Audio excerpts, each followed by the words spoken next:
जो आज नई पेंशन स्कीम के जो वो किया लागू किया है उसके हम उसको स्वागत करते हैं। ये बहुत अच्छा निर्णय है क्योंकि 2004 के बाद पहली बार ऐसा हुआ है कि जो नए पेंशन आई है उसमें 25 साल की नौकरी के बाद 12 महीने के वेतन में जो उनको पेंशन मिलती है उससे अच्छा अमाउंट मिलता है। और अभी जो 2004 से पहले जो अमाउंट मिलता था वो 1200, 1300, 1400 रुपए बहुत कम मिलता था। उससे एक रिटायर्ड कर्मचारी का दूध भी या छोटा मोटा कोई सामान भी नहीं आ सकता था। यह स्वागत योग्य है और इसका हम तहे दिल स्वागत करते हैं। सरकार का बहुत बहुत धन्यवाद। नाम विजेंद्र सिंह राव। वर्ष 2004 के बाद केंद्रीय कर्मचारी चाहे दूसरे राज्य कर्मचारी जो भी सेवा में आए उन्हें पुरानी पेंशन स्कीम की गारंटी को समाप्त करके केंद्र सरकार ने नई पेंशन स्कीम के माध्यम से उस नाम से एक नई योजना चालू करने का काम किया और उसे कर्मचारियों का जो पेंशन फंड है और सरकार की तरफ से जो उसका अंशदान है उसको शेयर मार्केट में इन्वेस्ट करके और यह कहने का काम किया कि इससे बहुत बड़ा फायदा होने का काम होगा। North western railway employees union और ऑल इंडिया रेलवे फेडरेशन ने तमाम केंद्रीय कर्मचारियों को और राज्य कर्मचारियों को साथ लेकर के पूरे देश भर में इसका आंदोलन किया और लगातार पिछले 2 वर्षों से हम इस संघर्ष को जारी रखे हुए हैं और हमें उम्मीद थी कि सरकार जरूर केंद्रीय कर्मचारियों की, राज्य कर्मचारियों की बात सुनने का काम करेगी। और अब हमें आज खुशी है कि कैबिनेट ने जो जेसीएम के नेताओं को, ऑल इंडिया रेलवे फेडरेशन के महासचिव श्री शिव गोपाल मिश्रा जी को बुला करके और अपना कैबिनेट का निर्णय सुनाने का काम किया है। और आज के इस निर्णय के माध्यम से ये तय हुआ है कि कर्मचारी जो सेवानिवृत्त होने वाले हैं उनको अंतिम 12 माह का वेतन का 50% प्लस उस पर महंगाई भत्ते के साथ में उसको पेंशन की गारंटी मिलने का काम हुआ है और साथ ही साथ उसको ग्रेच्युटी के रूप में भी सेवानिवृत्ति के अवसर पर उसे अंशदान मिलने का काम होगा। ये एक कर्मचारियों की बहुत बड़ी जीत है।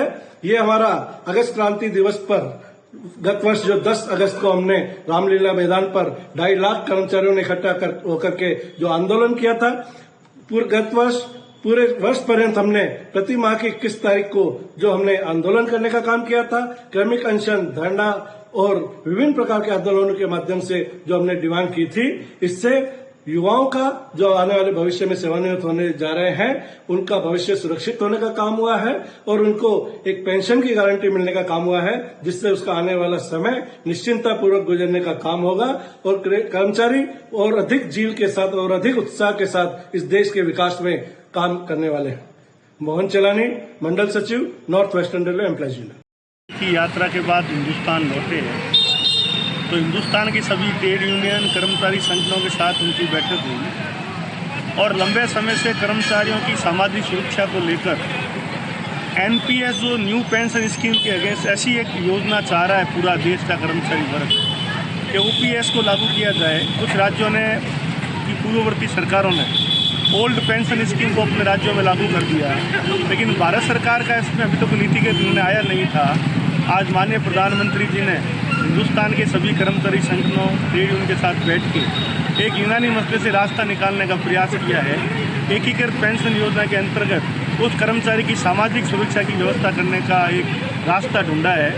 स्वागत योग्य कदम है।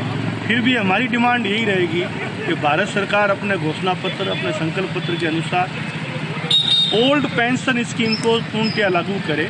फिर भी यह सकारात्मक कदम है। राज का 2 कदम पीछे हटना, कर्मचारियों के साथ डायलॉग करके पेंशन का देना हमारे लिए अच्छी बात है, लेकिन फिर भी सारे कर्मचारी संगठनों की क्या प्रतिक्रिया कल आती है, हम इसको स्वागत योग्य भी मानते हैं और मांग भी करते हैं कि जब आपको देना ही है तो पूर्ण रूप से ओल्ड पेंशन स्कीम पूरे देश में लागू करें, जिससे उस कर्मचारी के परिवार की उसकी सामाजिक सुरक्षा हो। नाम बताएं आपका? पवर पुरोहित, प्रदेश वरिष्ठ उपाध्यक्ष, एकीकृत कर्मचारी महासंघ बीकानेर।